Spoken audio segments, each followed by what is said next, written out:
BRS అధినేత కేసీఆర్ ను మాజీ మంత్రి మల్లారెడ్డి కలిశారు. కాంగ్రెస్ లో చేరుతారన్న ప్రచారంతో మల్లారెడ్డిని పిలిపించి కేసీఆర్ మాట్లాడారు. ఈ సందర్భంగా బీఆర్ఎస్ ఎంపీ టికెట్ తమ కుటుంబ సభ్యులకు వద్దని మల్లారెడ్డి చెప్పినట్లు తెలుస్తోంది. అయితే పార్టీ మారేది లేదని కేసీఆర్ కు మల్లారెడ్డి స్పష్టం చేశారు.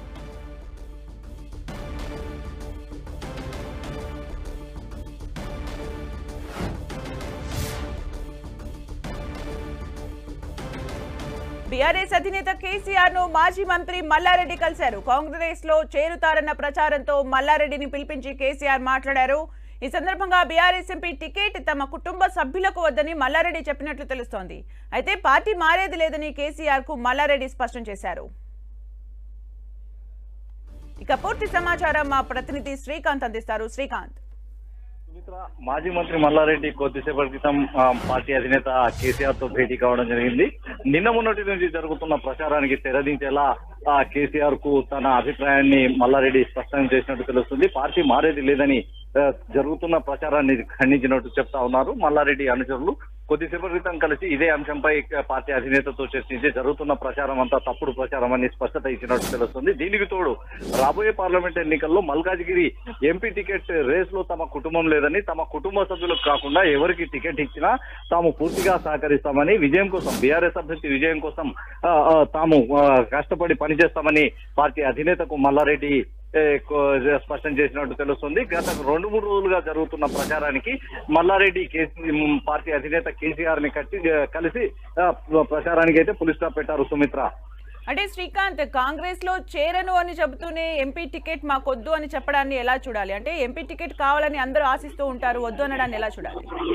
గత కొన్ని రోజుల క్రితం వరకు కూడా మల్లారెడ్డి తనయుడు భద్రారెడ్డికి టికెట్ కావాలని కోరినప్పటికీ వారం రోజుల నుంచి జరుగుతున్న పరిణామాల నేపథ్యంలో తమ కుటుంబ సభ్యులు ఎవరు పోటీ చేసేందుకు ఆసక్తిగా లేరన్న సంకేతాలను మల్లారెడ్డి ఇస్తూనే ఉన్నారు. ఈ రోజు అదే విషయాన్ని పార్టీ అధినేత కేసీఆర్ కు వివరించినట్టు తెలుస్తుంది. కుటుంబ సభ్యులు అంటే ఇప్పటికే గత ఏడాది గతంలో జరిగిన పార్లమెంట్ ఎన్నికల్లో తన అల్లుడికి టికెట్ ఇచ్చినప్పటికీ ఎంపీ అభ్యర్థిగా అల్లుడు ఓటమి చెందారు. ఈసారి ఎమ్మెల్యే ఎన్నికల్లో తాను తన అల్లుడు ఇద్దరం ఎమ్మెల్యేలుగా విజయం సాధించామని, మరోసారి కూడా తమ కుటుంబానికే ఎంపీ టికెట్ కేటాయించినట్లయితే పార్టీ కార్యకర్తల్లో గానీ నియోజకవర్గంలో గానీ ప్రజల నుంచి వ్యతిరేకత వస్తుందన్న అభిప్రాయాన్ని మల్లారెడ్డి కేసీఆర్ ముందు వ్యక్తం చేసినట్టు తెలుస్తుంది. రాబోయే రోజుల్లో కూడా పార్టీ ఆదేశాలకు, పార్టీ నిర్ణయాలకు కట్టుబడి పనిచేస్తామని చెప్తున్నాయి. ఎంపీ టికెట్ మాత్రం రేసుల నుంచి తాము తప్పుకున్నట్లు స్పష్టమైన సంకేతాలను మల్లారెడ్డి ఇచ్చారు. సుమిత్ర, అంటే Srikanth, Malkajgiri MP ticket race లో నుంచి మల్లారెడ్డి తప్పుకుంటే, మల్లారెడ్డి కుటుంబ సభ్యులు తప్పుకుంటే అక్కడ ఇంకా రేస్ లో ఎవరుండే ఛాన్స్ ఉంది?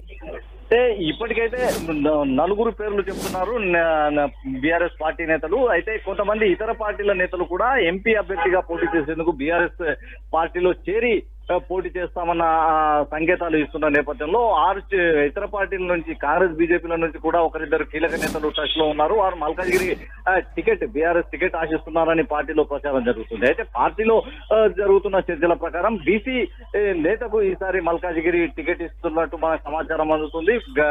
అంటే బీసీ నేతలను మనం పరిశీలించినట్లయితే ఎమ్మెల్సీ శంబీపూర్ రాజుతో పాటు గత ఎన్నికల్లో బీజేపీ నుంచి పోటీ చేసిన మరో నేత పేరు ప్రముఖంగా వినిపిస్తుంది. అయితే ఇందుకు సంబంధించి ఇతర పార్టీల నుంచి బీఆర్ఎస్ లో చేరి ఎంపీ టికెట్ గా పోటీ చేస్తారన్న అభ్యర్థుల పేర్లను ఇంకా పార్టీ వెల్లడించడం లేదు. అయితే రాబోయే రోజుల్లో మల్కాజ్గిరి నియోజకవర్గంలో బలమైన అభ్యర్థిని మాత్రం రంగంలోకి దిస్తామని పార్టీ చెబుతుంది. షమీపూర్ రాజుతో పాటు మరికొంతమంది నేతల పేర్లు కూడా ప్రచారంలో ఉన్నాయి.